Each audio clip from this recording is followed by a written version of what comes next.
A split decision victory from. أهلا بكم متابعينا الكرام في كل مكان، عشاق رياضة الفنون القتالية المختلطة. نرحب بكم في هذا النزال القوي والمثير، نزال عربي خالص يحمل في طياته الكثير من التحدي والإثارة، حيث يسعى كل من المقاتلين لإثبات نفسه داخل القفص وإسعاد جماهير بلاده، حيث سوف نشاهد البطل أحمد صائب من العراق الذي يتميز بالهدوء والتركيز داخل القفص، يعتمد على ذكائه القتال ومهارته العالية في الأرض.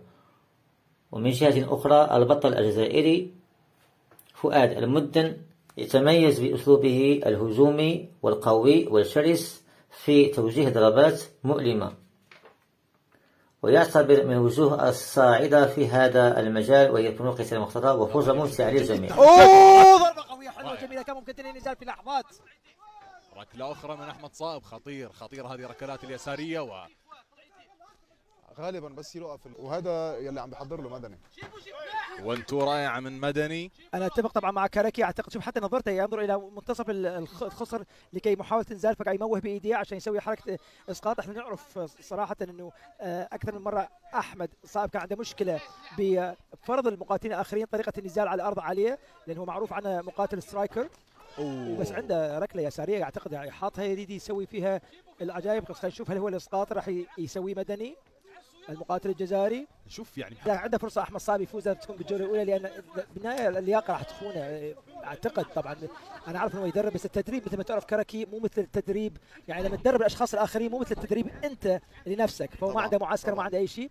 واحنا نعرف مدني، شوف طريقه دفاع مدني بالايد اليمين مرفوعه، وقاعد يحاول يتجنب الركلات اليساريه والمفروض، وقاعد يشتغل الى داخل الفخذ الايسر من قبل المقاتل العراقي. اللاعب مدني مشكله كمان ما عم بيدافع، يعني ما عم يعمل اي دفاع للركلات، وابسط شيء فيك تبرم اجرك لبرا، يعني تحط ركبتك بتدافع اي لو كيك اجتك. وضربتين بس حلو. شوف الرياكشن او ردة الفعل من قبل مقاتل الجزائر، الضربات الاكثر، ركلات الاكثر، ويعني مدني ردات فعله جيده، ولكن الى حد الان تحسه يعني ما دخل في اجواء النزال او ما لقى المسافه الممتازه للاسقاط. انا اتفق معك مسام صراحه انه لحد الان انا عندي 10 لصالح المقاتل العراقي، بس هذا اللي كنا نتوقعه، كان تحضير من قبل المقاتل الجزائر للاسقاط. هل هناك دفاعات لحد الان ياخذ سنجل ليك تيك داون؟ هل هناك دفاع؟ نعم مدافع دفاع، ولكن لا زال مصر المقاتل الجزائري على الاسقاط. الركن الازرق والمقاتل المدني من الجزائر بالركن الاحمر والقفازات واللباس الاصفر. مباشرة نعم، اسقاط سريع مع بداية الجولة الثانية بعد لكمة او بعد حل كان ممتاز. وضعية الهاف جارد تحضر مباشرة لمدني، وفي وقت اكو وقت للمقاتل المدني اللي ماخذ وضعية الهاف جارد ممكن يسوي كثير من الضرر لاحمد صائب. احمد صائب بغض النظر ماذا يحدث في هذه الجولة، المهم بس ما يعني يصير ناك اوت او سبمشن. شوف يلي بيصير غلط عاده هون، طبعا هذا ضعف بالخبره على الارض. ما فيك انت بهي الوضعيه اللي بعده ما سيطر مدني 100% تقوم انت تكون شو عم تعطيه وقت، يعني عم تخليه يريح ويسيطر على راحته. لازم تكون انفجاري سريع جدا لحتى تدافع عن نفسك، والا بيسيطر عليك. واللي هلا راح يصير عم بيسيطر، عم يفرض كل وزنه عليك. حتى على النقطه اللي ذكرتها مسبقا كركي، يعني راح اختبار الحين يعني حقيقي للمقاتل صائب على موضوع اللياقه، الاستهلاك والاستنزاف اللي راح يحصل بعد الجراوند جيم. طبعا بس هو المفروض يسوي الشرمبينج، يخلي ظهره للسياج بجهه من الهاف جارد للسايد كنترول، وبظن راح يطلع ماونت.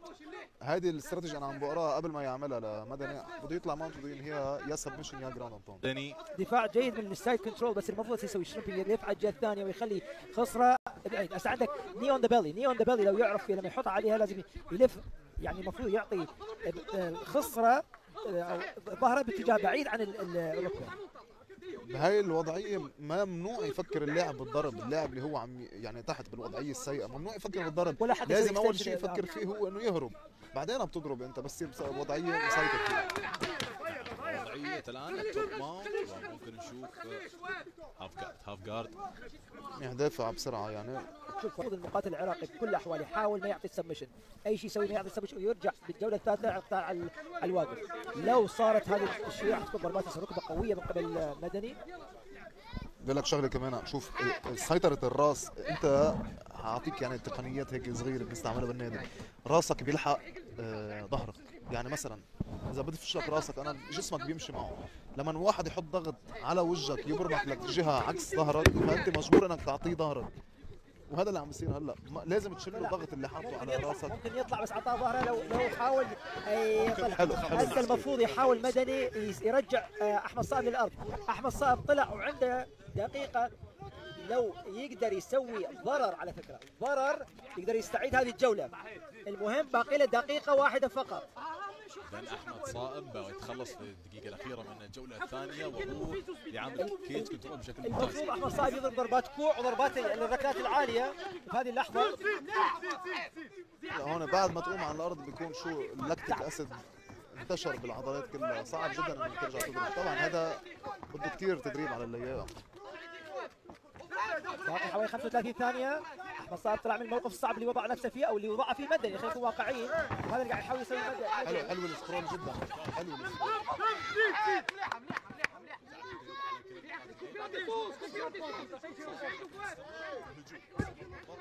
الصراحه انا صائب يعني شوف لحتى ضرر هو يعني مو بس الوضعيه العلويه، لكن ضرر يتحدث بالعلويه. باقي 5 ثواني. تبعه بيربح، بيعمل ضربه قاضي لانه ضرباته قويه. شوف الكيك عنده قويه جدا بس ما صابته، ايش بكوعه، دفاع رائع جدا. اي بس عرف اعتقد مدني فك طلاسم المقاتل العراقي انه قال لك اخذ على الارض وهذا تسوي. لو قدر اسا احمد ضربه ركبه بس طبعا وقفها قبل ما يحاول يسقط على الارض، اذا قدر يصد عنده المرونه، عنده التوصيل، تعرف يقدر يوصل ركبته قبل ما ينزل على الارض. اللي لازم يصير لازم يفتح بعد اجراء اكثر احمد صائب 100% مثل ما عم يعمل صح. دفاع ممتاز من قبل احمد صائب. لحد الان الجوله الثالثه سجال بين كلا المقاتلين، الضغط من قبل المقاتل الجزائري. احمد صائب قاعد يدافع، المفروض احمد صائب المفروض يفتح رجليه اكثر. ضربات كوع يمكن من احمد صائب يقدر يوصلها، اسقاط غير ناجح حد الان. احمد صائب ممكن يطلع من عندها، المفروض يحاول يسوي ضربات كوع يمكن من الجهه بس مو عمل الشيء الصحيح انه ما كان هناك اكشن، انه نص جوله، ولكن شوف اخذها من البدايه. سبرول رائع من قبل احمد صائب ومحاوله استسلام من قبل المقاتل العراقي. ضربات من قبل المقاتل العراقي، ضربات قويه، قاعد يحاول وقفه، رفعها، اسقاط، ما اخذ ظهره، لا اخذ ظهره. هو التفاف اهم شيء ما تعطي ظهرك لخصمك، بس ما عنده قاعد يصير اي شيء ما صراحه. عم يصير يعني لحد الان كضربات مؤثره لصالح المقاتل العراقي، بس ما اعرف كيف يشوفون القضاة. شوف مدى قاعد ياخذ نقاط، هاي ضربات مؤثره، هاي العداد شغال. بس الاسقاط هذا ياثر على اللي صار مع احمد صائب. باقي 30 ثانيه. 30 ثانية أخيرة على نهاية النزال. ضربات الأكواع قوية جدا كانت من مدني، وضعية نص الاحتجاز وهاف جارد تتواجد مرة ثانية بالنسبة لمدني. دائما لما اللاعب بده يضرب لا قاعد يعطيها مزين، اعطاه الان بس مدني ما استغل الفرصة. باقي حوالي 15 ثانية اعزائي المشاهدين، قاعد يقول لهم سام مدني يتحركوا 10 ثواني لنهاية النزال. هلا هذه التيك داون بتعطيه نقطة عالية للاعب مدني، ممكن تخليه يربح. Decision victory from the fighter out of the red corner, Fouad Lamdani. إذا محمد